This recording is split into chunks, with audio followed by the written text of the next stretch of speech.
Matthew, and welcome to another daily Love Buddy video. We have these videos every day, 10 a.m. in the Philippines time, which is where I'm at, and that's the same as 10 p.m. New York time. So you'll have to calculate where that is, what the time is where you are.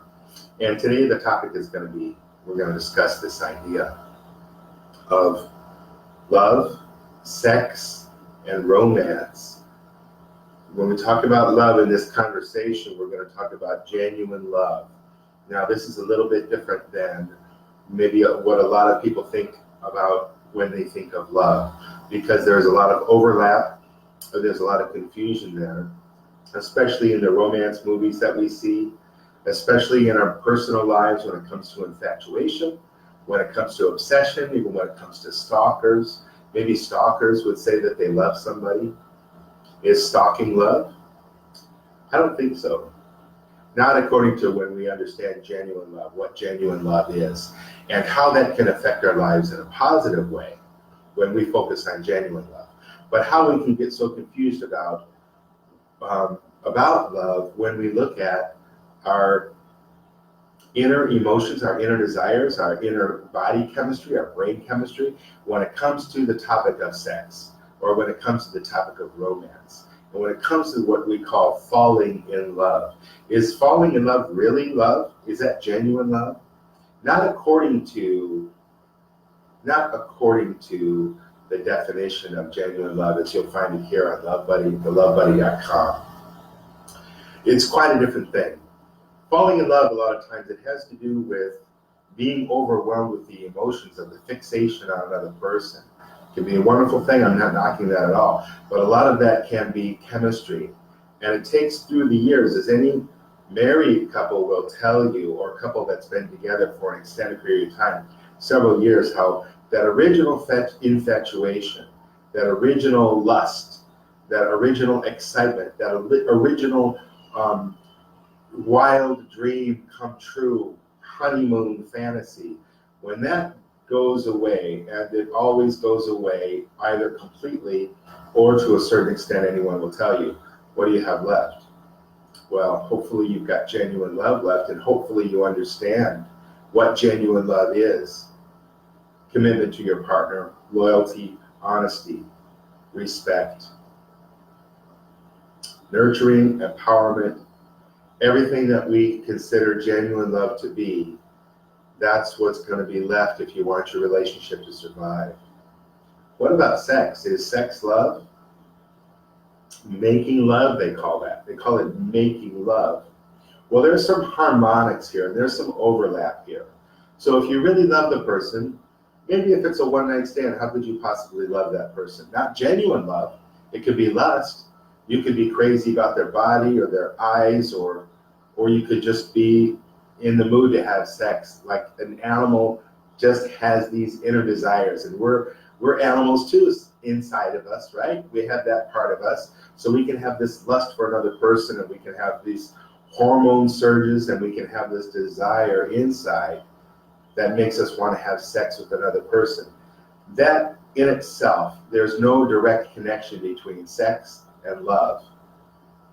No direct connection. That means that they can be mutually exclusive. They can be. But they can also be together. When you look at people who are committed to each other, or they have this respect for each other, they don't even have to have commitment. I don't need to throw that in there. I don't mean to be ultra conservative about love or about sex at all. Don't have to be. But when people who really respect each other, they want the best for each other. They want to be honest and true, respectful, kind, considerate, compassionate, and they're also having sex. That can be love and sex together. I don't know how often that happens in the world when people have sex. What percentage of sex has a certain degree of love, has some genuine love with it together? I don't know, but I would guess it might be pretty low. Full disclosure, which is one of the qualities of love. When I was a kid and I was dating and meeting girls and things like that, I didn't know what love was. I didn't know what genuine love was. all of the sex that I had was about dealing with my cravings, whether that was a sex addiction, because I had this idea in my mind about, like a heroin addict has this idea in their mind, oh, that's going to give me ecstasy. That's going to be a fantastic experience. It's going to be so wonderful. And what? Heroin or a drug or sex is never as good if you're coming from a place of addiction, if you're coming from a place of some wild dream about how this is going to bring you happiness in life, or how this is going to make everything better. Just realize that I've got to turn off something noisy here. I'm going to turn it off. Okay, sorry about that. So I think so much of the time that when we have sex, or when we have romance too, we fall in love. You know, I was told by a young lady up here when I was in middle school that I was an incurable romantic. I was always acting in plays, and I was always interested in girls, and I was always had a girlfriend. And it was since I was a kid, since I was about 6 years old, believe it or not. And I was a hopeless romantic, and I felt what I thought in love. It wasn't love at all. I found out later on, much later on, that wasn't love. That was a kind of a dream, a romance dream that I had. And I'd see a girl, and there was something about the quality of that girl, something about the way she walked, something about the character of her face, something about the way she moved, you know, the way she acted, the way she spoke, her voice, you know, these things are just, wow. I would flip out over that girl. Some of the times the girl would return that, and some of the times she would become my girlfriend. And some of the time I didn't match what she was looking for. But what was this? This was a kind of a romance. This wasn't genuine love. Especially this wasn't genuine love because of how, hi James, welcome. Especially it wasn't genuine love because I wasn't being respectful of myself. I wasn't considering my own time. I wasn't considering my own desires. I wasn't considering respecting who I was as a person. I was so romantic, so unrealistic, so infatuated with the concept of love and finding someone that was going to be kind of a soulmate, have this kind of a dream experience, that I kind of threw away myself. I threw away my own consciousness, my own happiness, absolutely threw away my happiness. So this is an important factor to look at. Do you feel happy? Do you feel contented? Do you feel nurtured? Do you feel loved in your relationship? When you're having sex, is it a compulsive animal activity, or is it affection? Nothing wrong. You know, sometimes when we eat, we can eat like a pig, right? We can gorge ourselves. I'm not going to say if that's a good or a bad thing, but I will tell you one thing. It's not genuine love for the food. It may be kind of a food addiction. It may be a kind of a compulsion. It may be kind of a obsession with eating too much. I know what that's like because I've had experience with food in my life where I've used food as kind of a go-to when I had emotional stress. So I can speak from experience how that can be, and with sex too. So when we look at love and we use this word love, let's be clear, you know, what is the definition that we're using? And one of the reasons that love can be such a confusing thing in our lives, and people will say, wow, I loved her so much, she didn't love me. I gave her my love, I gave her my heart, and then she broke my heart. How did that happen? It had nothing to do with genuine love. That had nothing to do with compassion for yourself, respect for yourself, kindness and consideration and nurturing for yourself. Is it nurturing of yourself to be obsessed about another person that is not nurturing you, that's not respectful to you, that's not kind to you, that's not considerate to you? Absolutely not. You can't call that love, but people call that love, and they really get confused. So when I talk about love, buddy, when I use the word love, a lot of times people have this locked in their mind that romantic love or even lust is the same thing as genuine love. Love that you can say is universal love, where we love ourselves, we love our spiritual side, we love our partner, we love our children, we love our neighbor, we love the earth. There is just one love. There's one genuine love. And you know that love by its qualities. And you can call that God if you like. And my God is love. And you can get to know what love is by the qualities that it brings, by the experiences that it brings.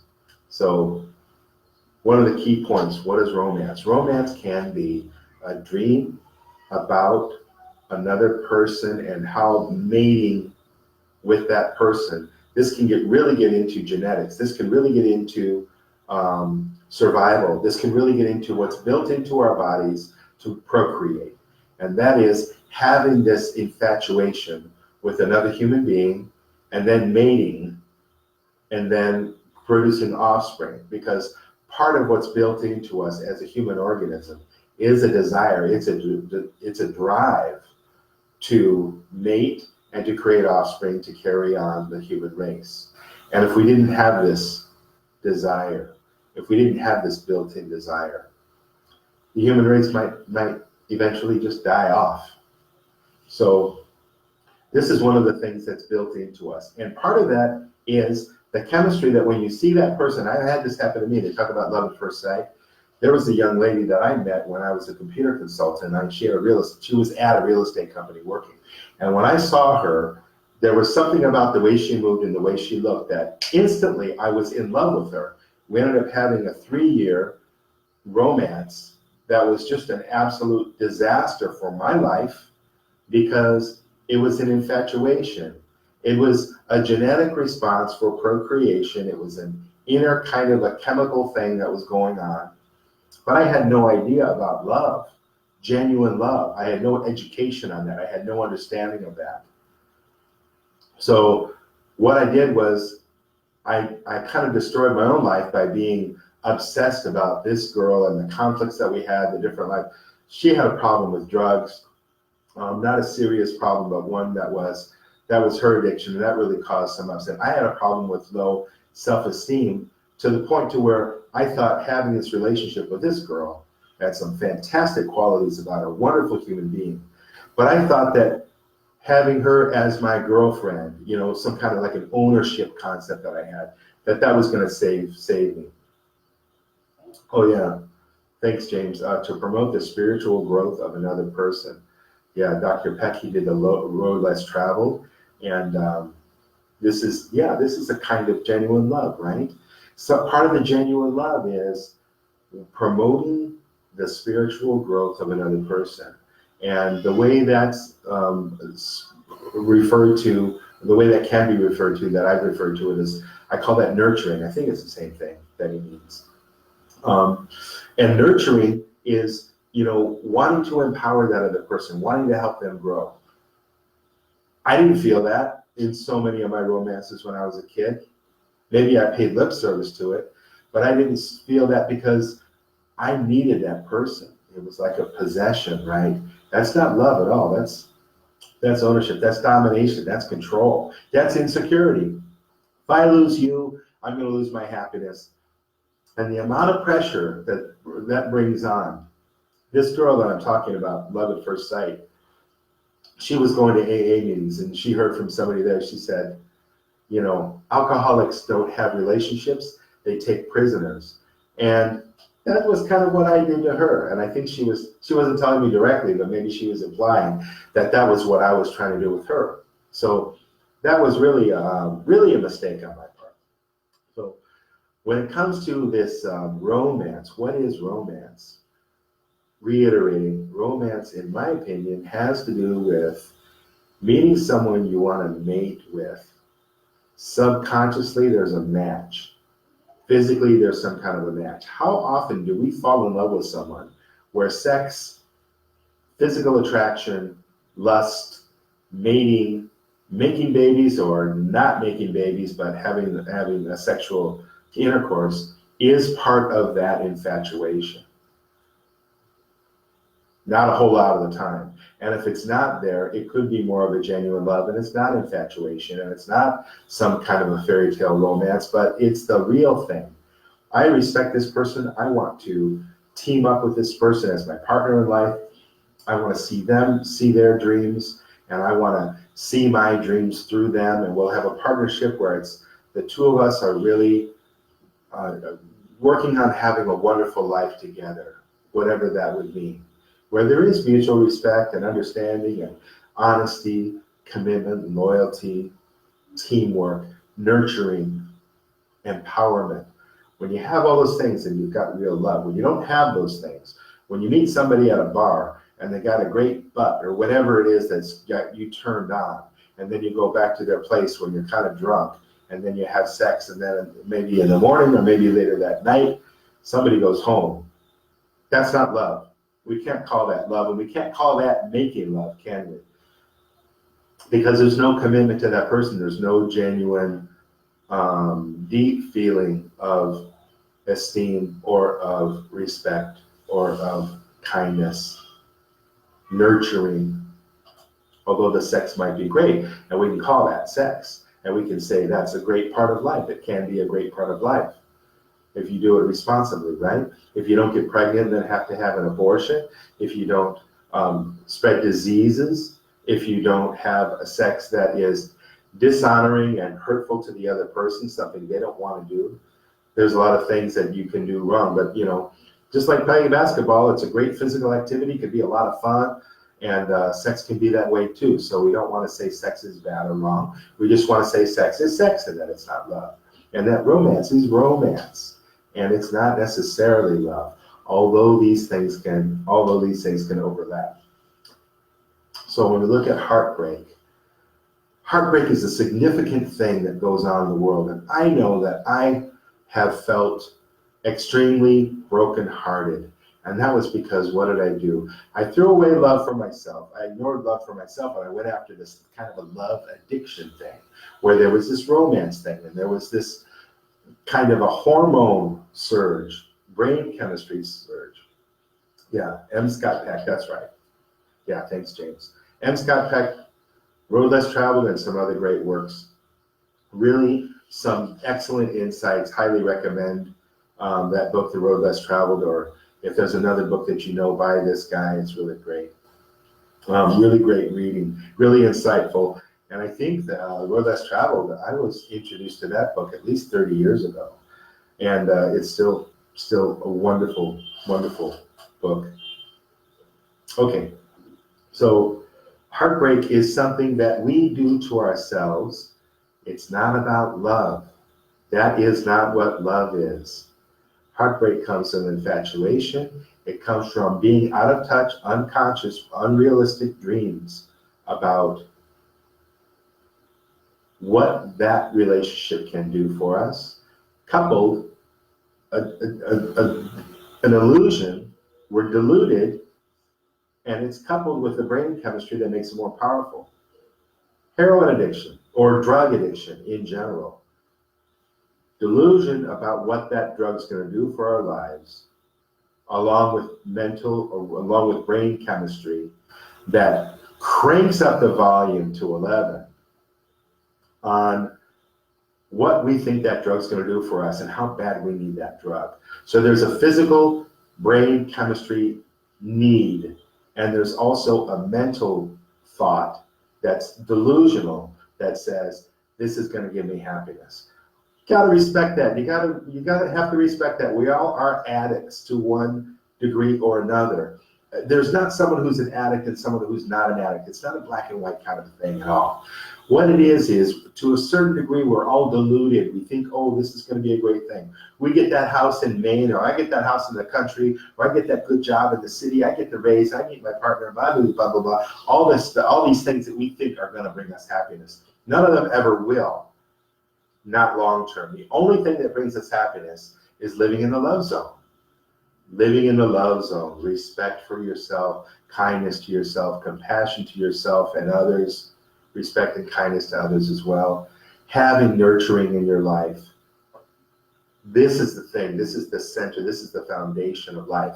And this brings the deepest meaning, the greatest happiness, and the most wonderful life that you could ever imagine. Is based upon the concept of love. And if you understand love, nothing else can rival that. But we have habits and we have weaknesses, and we, as we're growing and learning and going and on the path to love, and working to live and understand what love is and live in the love zone. As we're doing that, addictions fall away. They become weaker and weaker. Disillusion, confusion about what love is and what different things in life are going to bring us. We understand money doesn't give us happiness at all. There's absolutely no direct connection between money and happiness. Some of the things that money can buy can make us happy for a short period of time.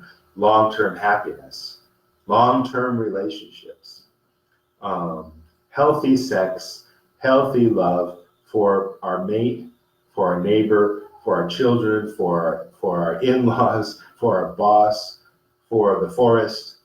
All of that comes from an understanding of what genuine love is.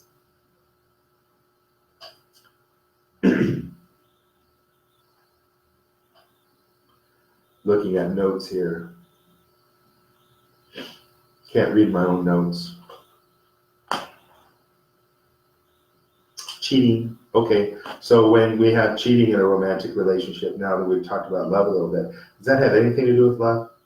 You're deceiving your partner and you're lying to them and you're saying, oh, I'm just going to go to the store, but you go and see your girlfriend or you go to see your boyfriend or something like that.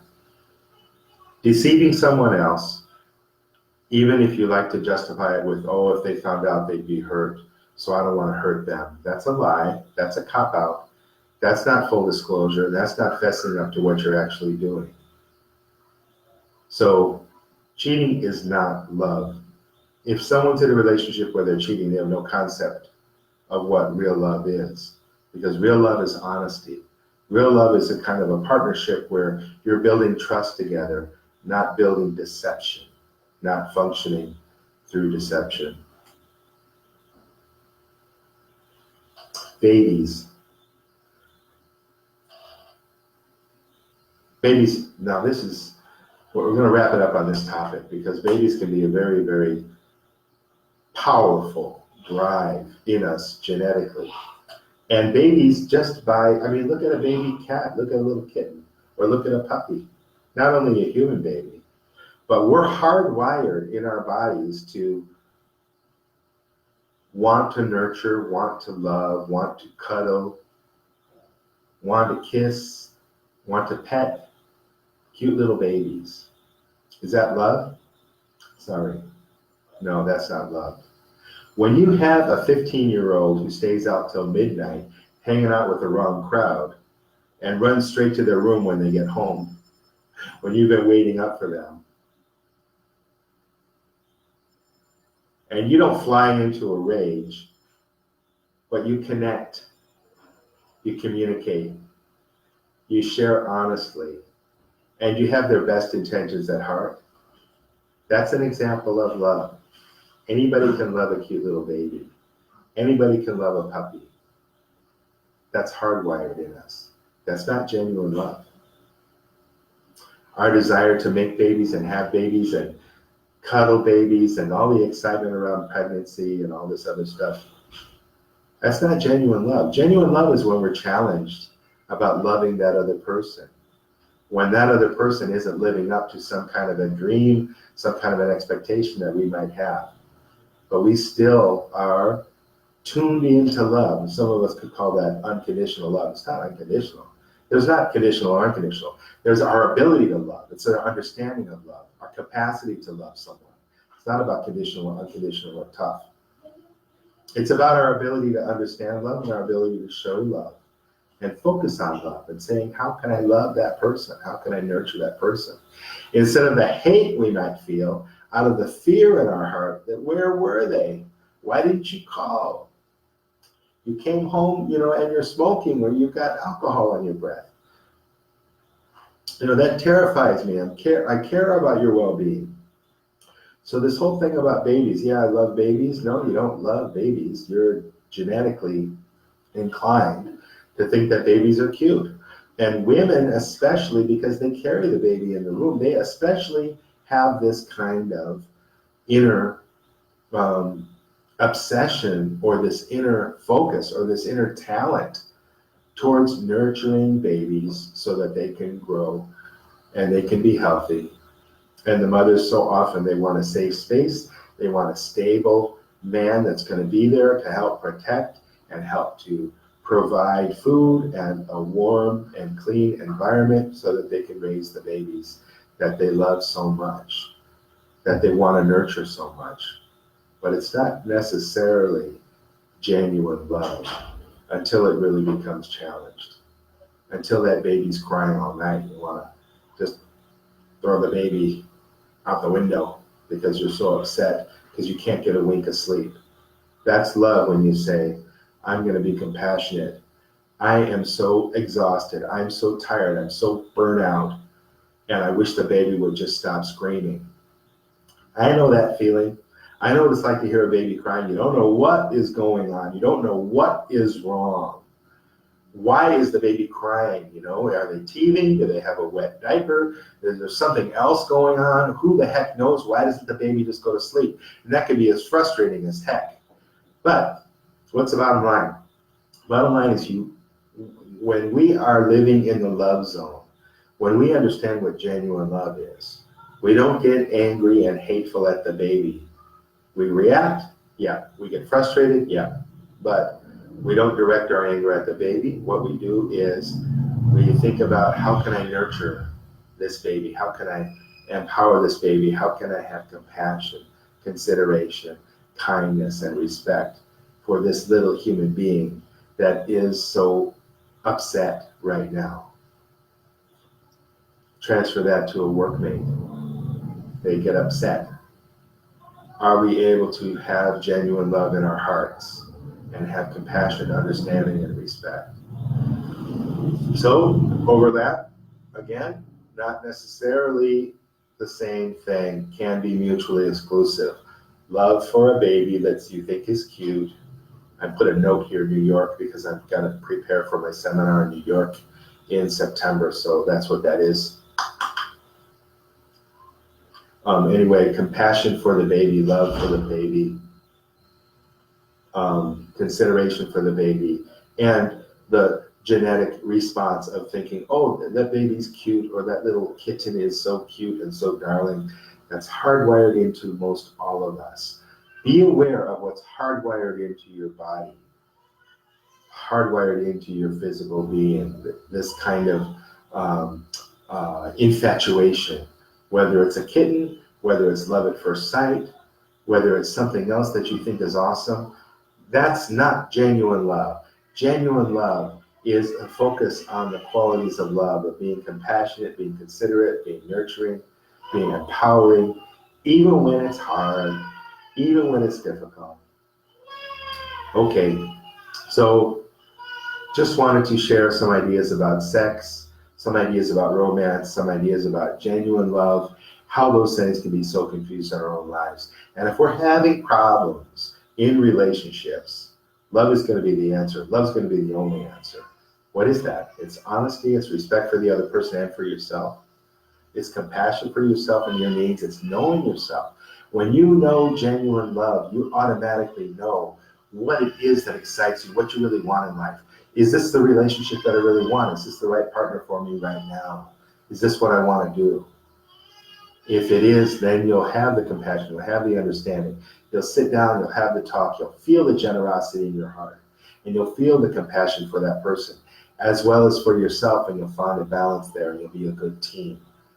If you're basing your, relationship on great sex, or making money together, or they're so, beautiful, or that, or this or that, that's not going to last. It's not going to last when it's only romance and only infatuation.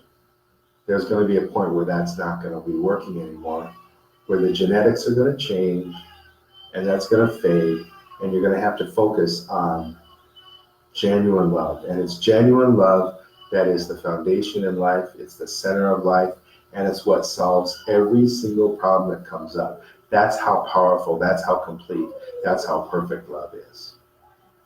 Okay, my name is Matthew. There's some notes here you can see. You can get a free book, ebook on love that talks about exactly what I've been saying, what genuine love is.